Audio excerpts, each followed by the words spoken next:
today I have a video idea that has been floating around in my head for some time now, and it is going to be tips slash things you should know before or when or wanting to start a record collection. I think that was just terrible grammar, but yes, tips for starting a record collection and, collecting vinyl, listening to vinyl. Not that I know everything, because trust me, I don't. When I decided to start my collection, there was a lot of research I did just so I knew what I was doing was right and that I was handling them correctly and stuff. So I don't know as much as probably some people do, so I'm sorry if I say anything incorrectly, or I'm sorry if I leave something important out. These are just things I find that I've followed as I've had my record collection grow and everything over the past year. So I have some tips, not a really long amount or anything, but some that I think would be helpful if you're interested in collecting more records or taking your collection more seriously. And if you're gonna be a person who wants to tell me how wrong I am, or if you're one of those 30-year-olds who are like telling 12-year-olds not to call vinyl vinyls, you can click away now if you're one of them. I'm just gonna get right into it. I have a few topics on my laptop right here that I'm gonna be following, so if I'm looking over here, that's what I'm doing.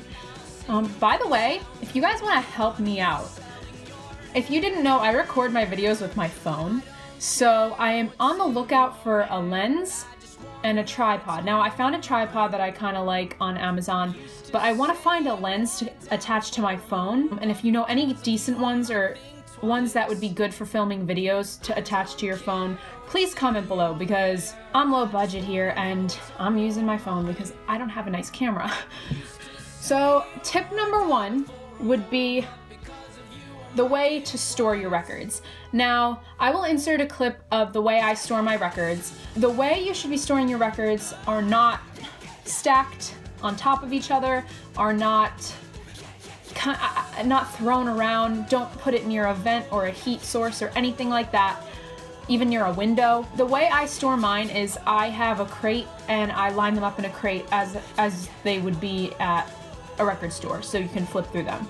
My crate is actually filling up and I have another one that's kind of starting to become full, so just make sure the way you're storing your records that they're not near a heat source, or they're not stacked or falling out of their sleeves or anything, because that could ultimately damage the record. And yes, vinyl melts if you didn't know that, so definitely avoid the vents, avoid windows where sunlight is like on them.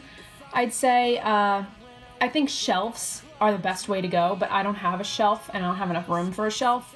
I think crates are good to use, boxes, stuff like that, but make sure you're not just stacking them. It could warp it, it could damage it, like whether you want to flip through them or look at the sides of them, anything like that. So that's what I have to say for that. If you're starting a record collection, I encourage you to start it with your favorites. This isn't a big deal, but start out your collection with your favorite albums, so you never get sick of listening to them, because vinyl is more pricey than the CD or the download. So make sure you're getting albums you actually really like. Starting your collection with your favorite artist or your favorite album is definitely something I'd encourage, just because you'll like it, you'll enjoy it, you've heard the songs 100 times, so you can definitely hear how it sounds on vinyl. And yeah, that's not really like a important tip, but it's just something I would give advice for, just because, This one is kind of important, okay? A good record player. Now, record players can be expensive, so don't feel like, oh, to have a record collection, I need to have a good record player. That's not it at all, okay? When I started my record collection, I didn't have a good record player. The reason I give this tip is because I actually have a record that got damaged because of my old record player, and I was trying to think maybe it was because I touched it or scratched it, but I know it was not that. I know it was because I played this album a lot on that player, and over time it just started to skip. And that is Life's Not Out to Get You by Neck Deep. It's really only on the song Serpents, but that's one of my favorites on the album, so it kind of bums me out that it skips. The reason a good record player is important is because the needle that sits onto the record itself needs to be weighed correctly. And I've seen videos where apparently they it's like the best to have a quality needle in the sense that it's not plastic holding it up or anything and it can't snap, and it has to be some kind of carbon metal. Don't ask me, that's like where I don't know that side of it. My last record player, the needle would skip. Like, it would skip every record I had, and I had to put a nickel on the needle to weigh it, so then it would play. So I put the nickel on the needle, and it would play my records perfectly fine. But that wasn't necessarily a correctly weighed needle, if that makes sense.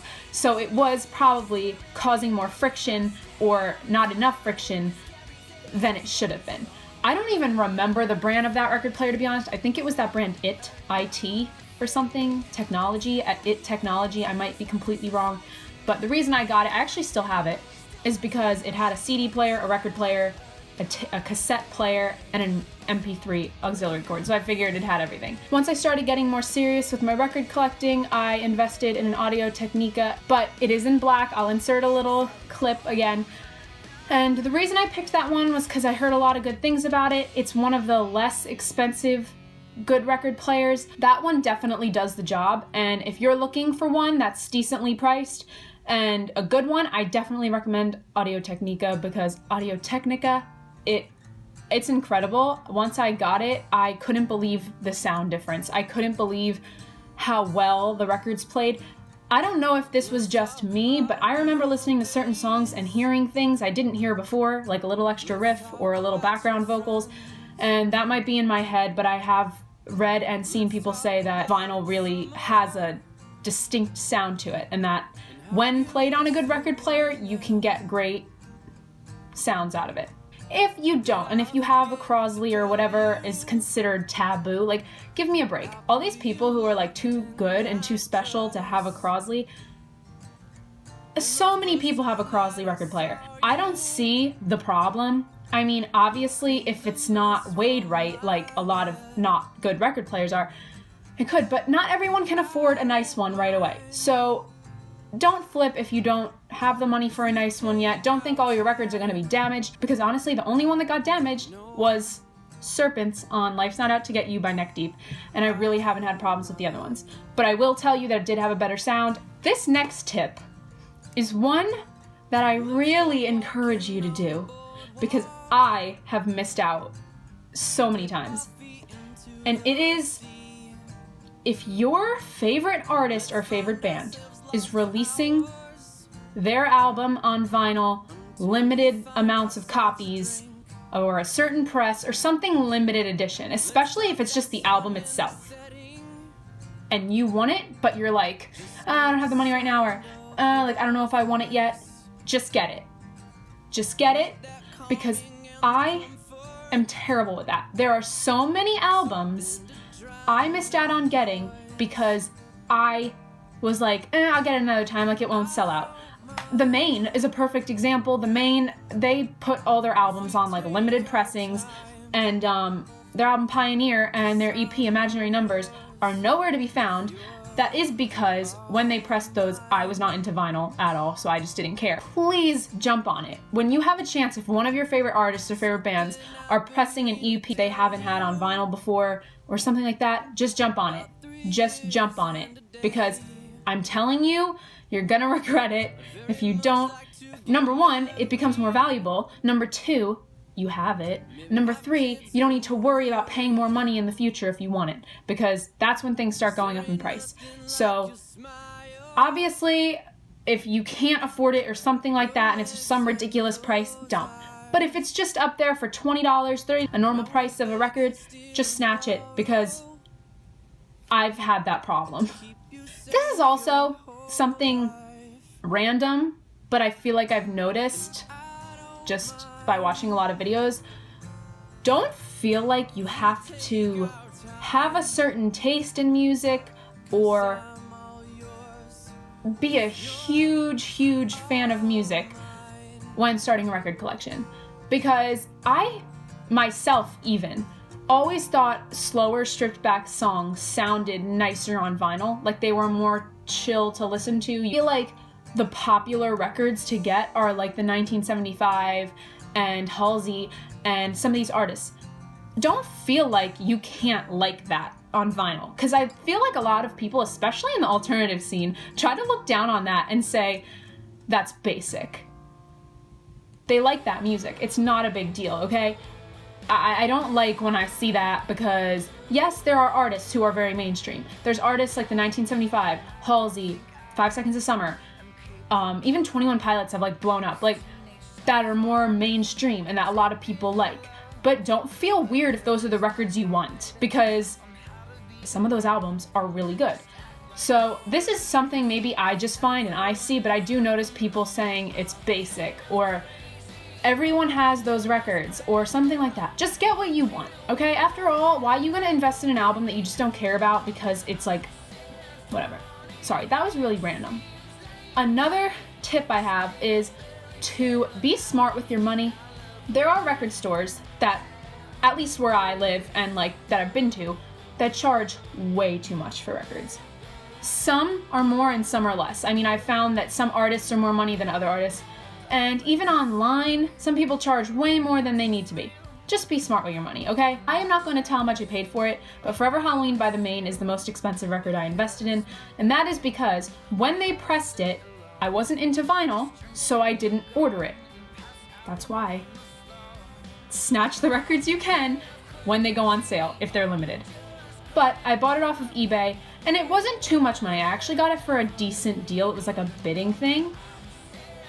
But I definitely paid more than I would have if I bought it off the Maine's website when they uploaded it. I don't regret putting out the money for that album just because that is my favorite record I own. That is one of my favorite albums of all time, and I knew that it would be worth it for me, and it was worth it for me. But don't go to Urban Outfitters and spend $40 on a Lana Del Rey record. Just don't. They sell Lana Del Rey at record stores for $20, not even. I'm not kidding you. I really wanted Born to Die by her, and it was out of stock at one of the record stores I was at, and they only sold it for like $18. And I went to an Urban Outfitters, $27. Because in Urban Outfitters, Lana Del Rey is like more popular. Like, she's one of the more mainstream artists for people who shop at Urban Outfitters, I guess. Whereas Nirvana at Urban Outfitters, Nevermind, was only $22, which is cheap compared to what record stores charge. So I don't know if that's just my area, but I do notice that, you know, Urban Outfitters is actually one of the places that will probably charge you more for albums by people like Lana Del Rey, the 1975, Arctic Monkeys, Taylor Swift, 21 Pilots, like, because those are the popular artists at the moment, so they're gonna charge a little more. But I promise you, if you go online or if you go to a record store, you can find it for a better price.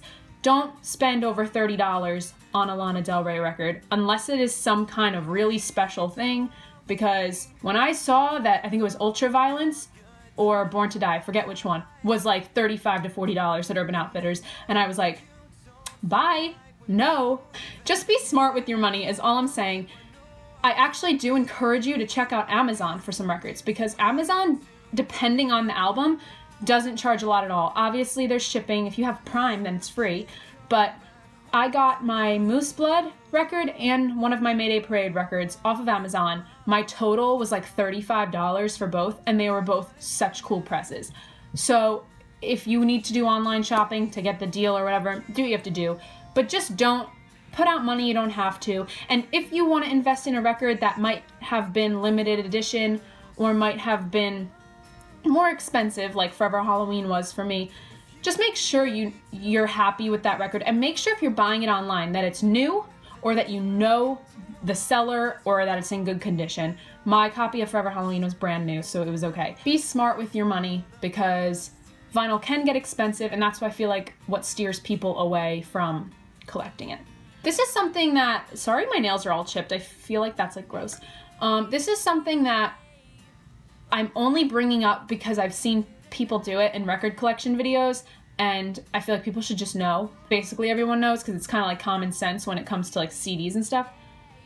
Do not touch the grooves in the records with your hands. Like, don't, when you're holding a record, just try to avoid holding it, if that makes sense. I have a record here with me to show you the way I hold mine when I'm putting it on the turntable and stuff.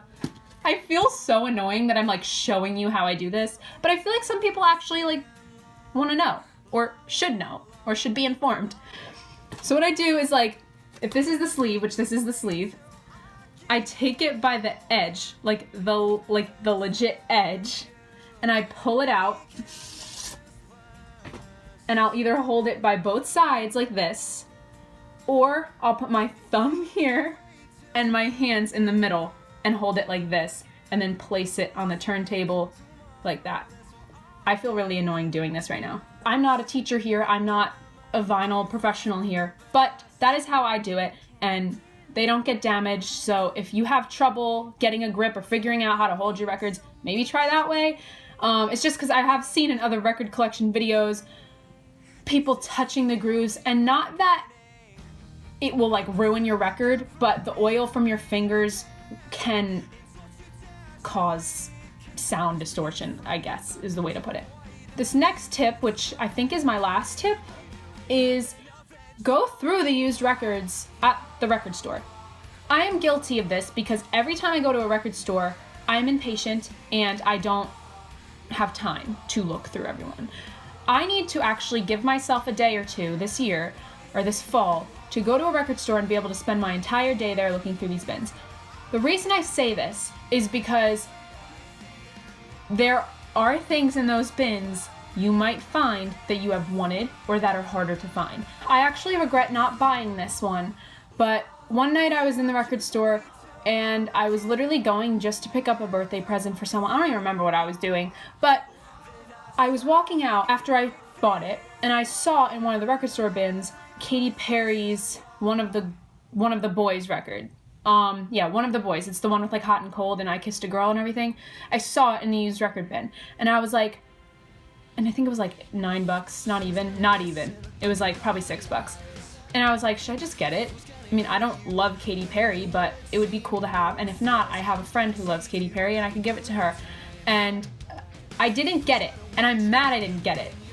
But I have a feeling, and it ended up, those records, the vinyl, were pink. They were like a bright pink. I so regret not getting it. But what I'm saying is it's not all old stuff from back whenever. Like if you look, you can probably find something. And that, I guess, was my last tip for this. I don't know if these were helpful. Hopefully they were. And if you're like a know-it-all record collection, do not yell at me if I left something out or said something wrong. These are things I follow and things I do with my record collection. Doesn't mean you have to do it. Doesn't mean you have to agree with it.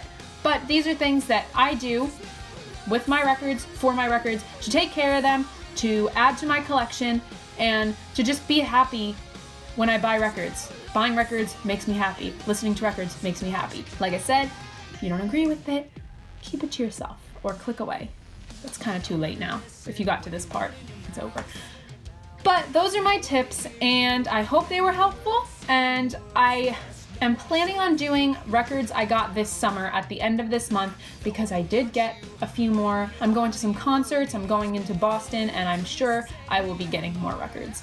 So I'm excited to film that at the end of the summer, and yeah, so that's all I have planned. Thank you guys so much for 700 subscribers. I noticed I hit 700 this morning. 300 more, and this is like really happening. Like 1,000 subscribers, that's when like this is real. Thank you guys so much for subscribing. Thank you guys so much for watching. If you liked it, like I said, give it a thumbs up. If you didn't, give it a thumbs down because I want to know if it was good. And if you have any tips yourself for me or any tips for other people, put them down in the comments because I read all my comments. And yeah, I hope you guys like this video. There will be more soon, and I hope you guys have a great day.